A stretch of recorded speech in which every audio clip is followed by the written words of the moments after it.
La Lune est un astre stellaire apparu il y a 4 milliards et demi d'années, ceci juste après la formation du système solaire.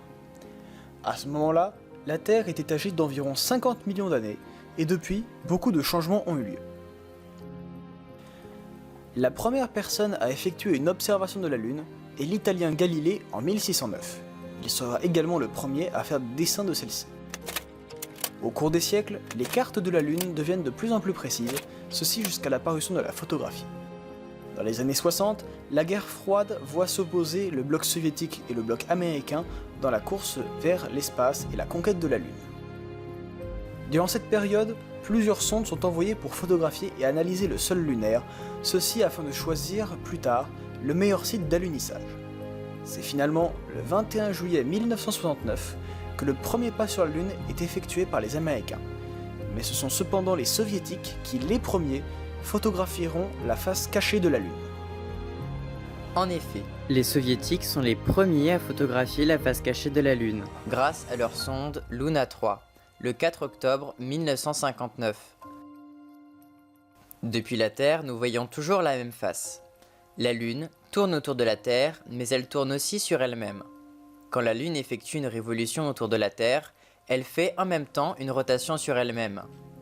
Si elle ne tournait pas sur elle-même, nous pourrions voir nuit après nuit une nouvelle face de la Lune.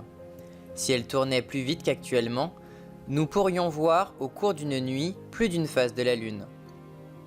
Quand la Lune effectue un quart de tour autour de la Terre, elle fait aussi un quart de tour sur elle-même. Cette double rotation explique que la Lune nous montre toujours la même face.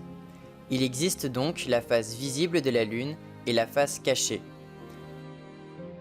La première sonde à s'être posée sur la face cachée de la Lune est la sonde chinoise Chang'e 4, qui a déposé le rover Yutu-2. Depuis le 3 janvier 2019, il étudie le sol et la structure interne de la Lune. La Lune, notre satellite, bien que n'étant pas une étoile, reflète tout de même la lumière du Soleil. La partie visible de la Lune depuis la Terre change entre les nuits.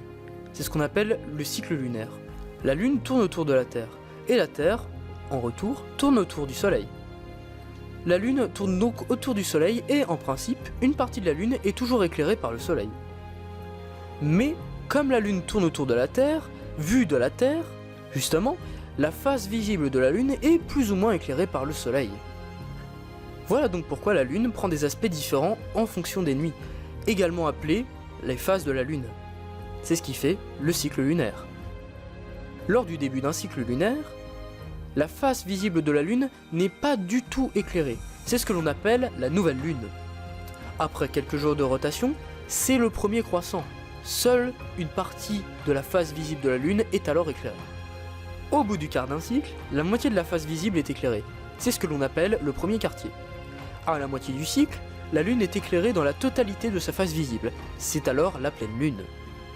Au bout des 3 quarts du cycle, on obtient le dernier quartier, puis le dernier croissant, avant de terminer le cycle au bout d'environ 28 jours avec, de nouveau, une nouvelle Lune et le début d'un nouveau cycle.